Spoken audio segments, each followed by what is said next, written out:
Halo teman-teman, terima kasih telah mengklik channel ini.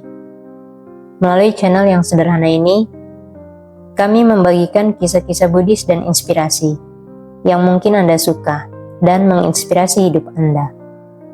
Baiklah, mari kita mulai. Kisah Supa Buddha menghina sang guru. Khotbah ini disampaikan oleh sang guru ketika sedang berdiam di Nigroda Arama tentang Supa Buddha sang kaum Sakya. Kisah ini bermula dari Supa Buddha sang kaum Sakya yang menyerang sang guru karena sang guru telah meninggalkan putrinya, meninggalkan keduniawian dan telah menerima putranya menjadi anggota sangha. Sehingga ia pun menunjukkan sikap yang bermusuhan terhadap beliau.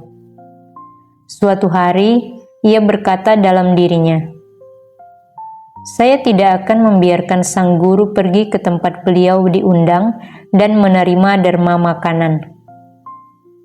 Kemudian ia sendiri duduk di jalan, meneguk minuman keras, dan menghadang jalan sang guru.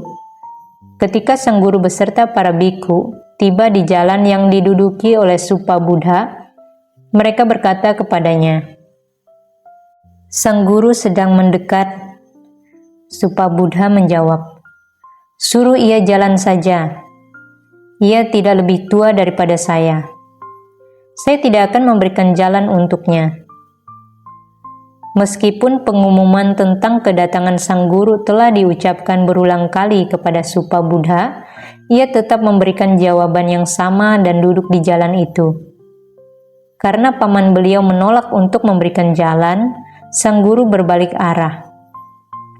Supa Buddha mengutus seorang pengintai dengan berkata kepadanya, "Pergilah, dengarkan perkataan sang guru dan kembali beritahukan kepada saya."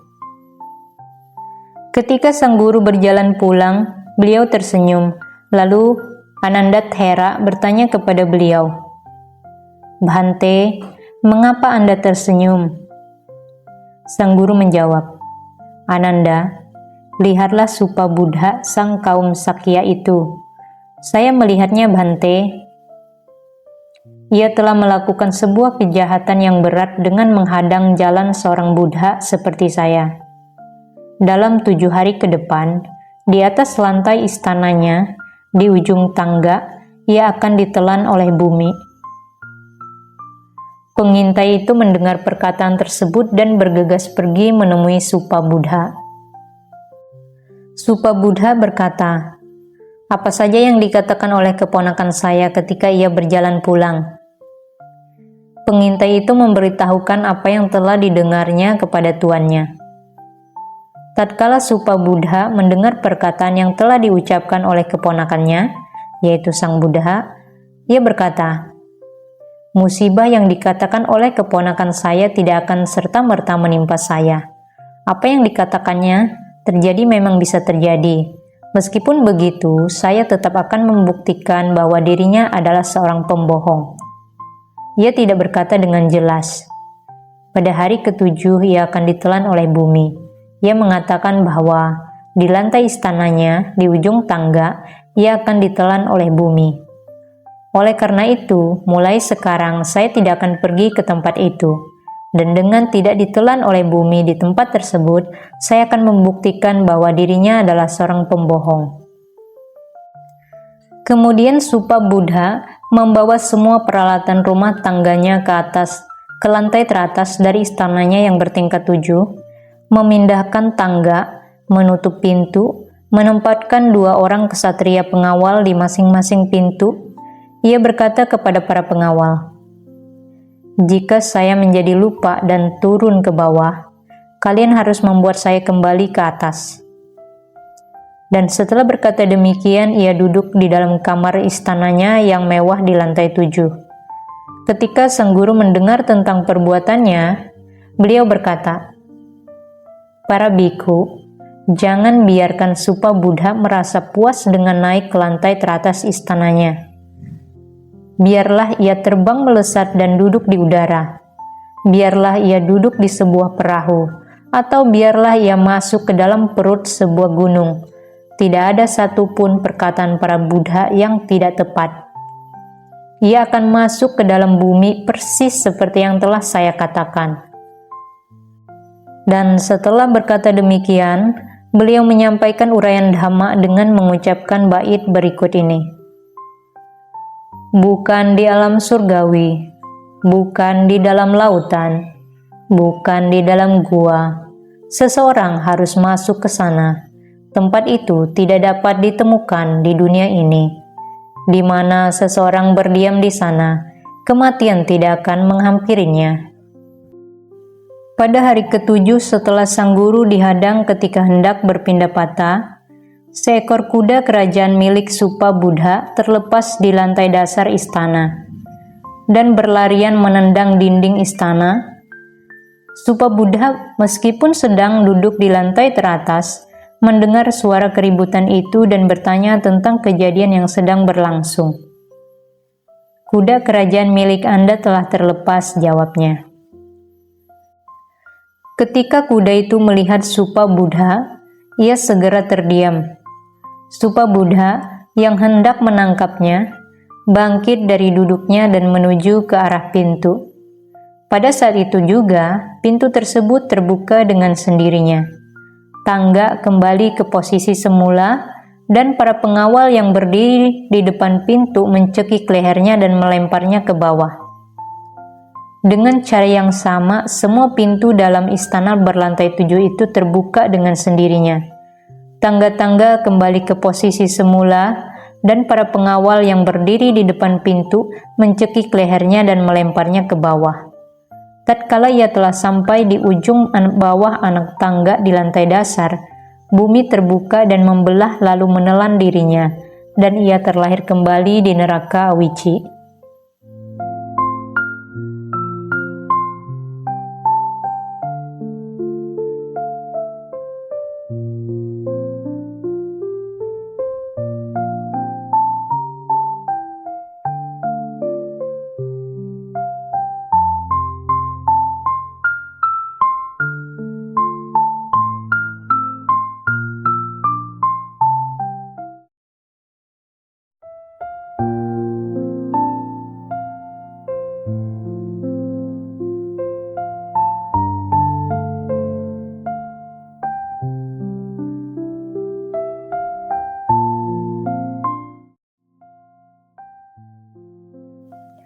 Kisah kelompok 6 bikhu.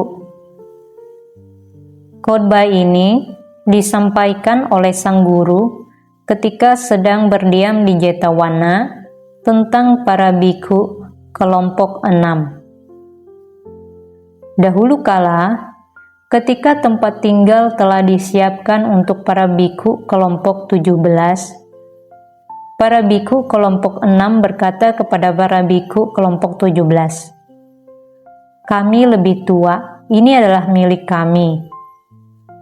Kelompok 17 bikhu menjawab, "Kami tidak akan memberikannya kepada kalian, kami lebih dulu menyiapkannya."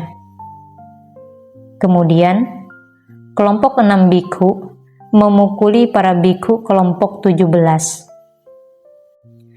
Kelompok 17 bikhu, karena merasa takut dengan kematian, menjerit sekuat tenaga. Sang guru mendengar suara jeritan itu berkata, "Apakah itu?"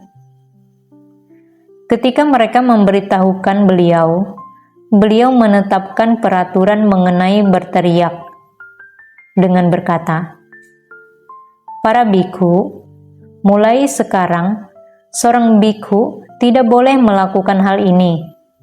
Siapapun yang melakukan hal ini adalah bersalah." Setelah itu, beliau berkata, "Para bikhu, seseorang hendaknya berkata kepada diri sendiri, 'Sama halnya dengan saya, orang lain juga bergemetaran menghadapi hukuman dan takut dengan kematian. Oleh karena itu, seseorang hendaknya tidak memukul ataupun membunuh orang lain.'" Setelah berkata demikian, beliau mempertautkan kejadian tersebut dan menyampaikan uraian Dhamma mengucapkan bait berikut ini. Semua orang bergemetaran menghadapi hukuman. Semua orang takut dengan kematian. Seseorang hendaknya memperlakukan orang lain seperti dirinya sendiri. Dan oleh karena itu, janganlah memukul ataupun membunuh orang lain.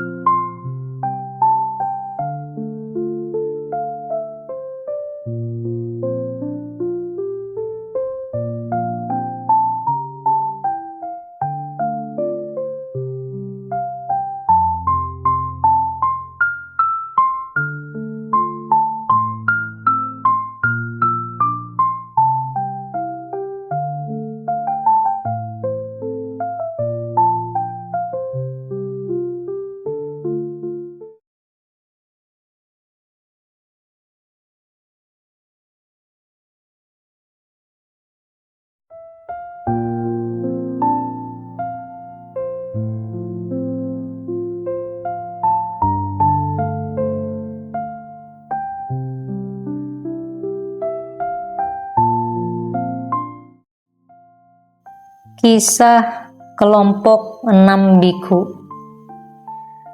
Khotbah ini juga disampaikan oleh sang guru ketika sedang berdiam di Jetawana tentang para biku kelompok 6. Dahulu kala, keadaan yang sama dengan penyebab peraturan sebelumnya ditetapkan, para biku kelompok 6 memukul para biku kelompok 17.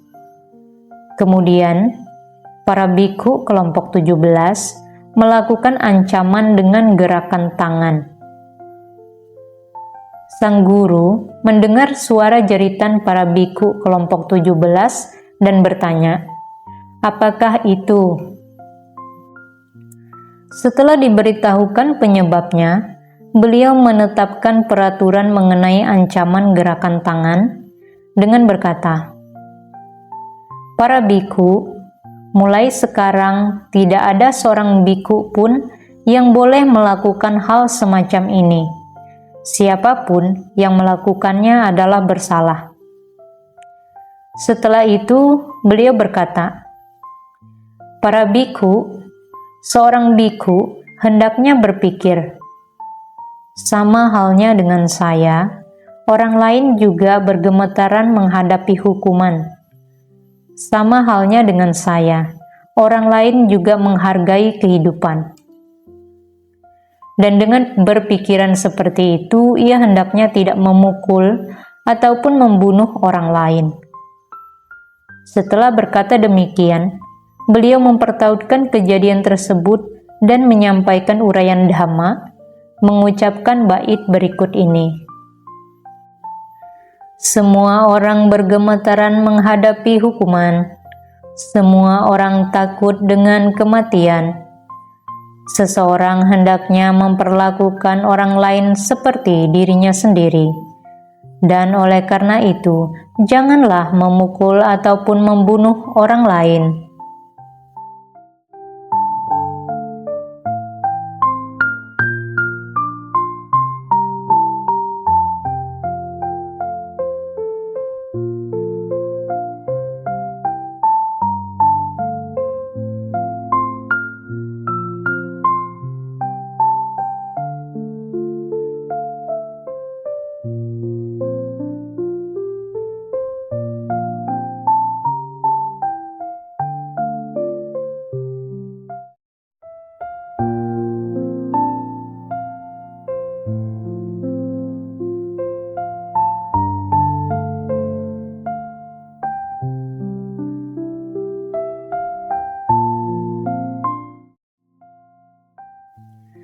Kisah sekelompok anak lelaki.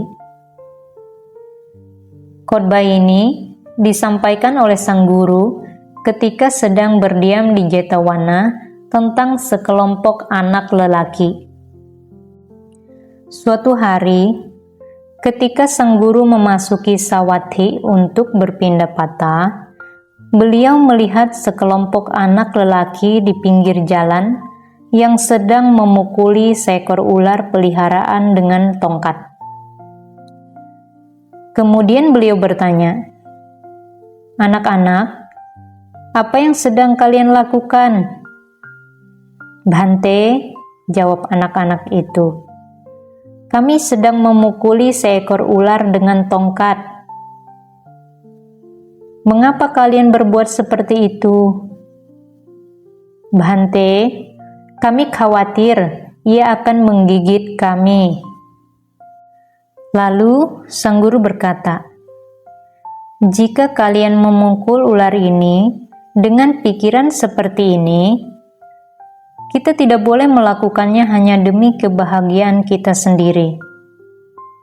Sebagai akibatnya, di tempat manapun kalian dilahirkan kembali, kalian tidak akan mendapatkan kebahagiaan. Mereka yang mencari kebahagiaan bagi diri mereka sendiri, hendaknya tidak memukul orang lain." Setelah berkata demikian, beliau mempertautkan kejadian tersebut dan menyampaikan uraian Dhamma, mengucapkan bait-bait berikut ini. "Siapapun yang menyiksa makhluk hidup yang menginginkan kebahagiaan demi kebahagiaan diri sendiri, maka ia tidak akan mendapatkan kebahagiaan setelah meninggal. Siapapun yang tidak menyiksa makhluk hidup yang menginginkan kebahagiaan demi kebahagiaan diri sendiri, maka ia akan mendapatkan kebahagiaan setelah meninggal."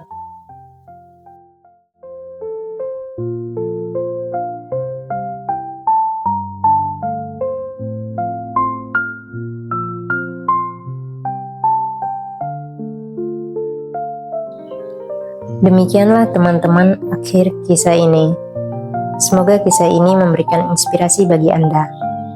Selamat menjalani hari ini, tetaplah kuat. Mari kita merawat kesehatan tubuh dan batin kita masing-masing, demi diri kita sendiri dan semesta. Apabila Anda menyukai konten ini, silakan subscribe channel ini, klik suka, bagikan ke teman-teman dan keluarga Anda, sehingga mereka juga memperoleh manfaat yang sama seperti Anda. Serta tinggalkan komen Anda di kolom komentar. Terima kasih telah menonton dan mendengarkan hingga akhir, dan sampai jumpa di kisah berikutnya.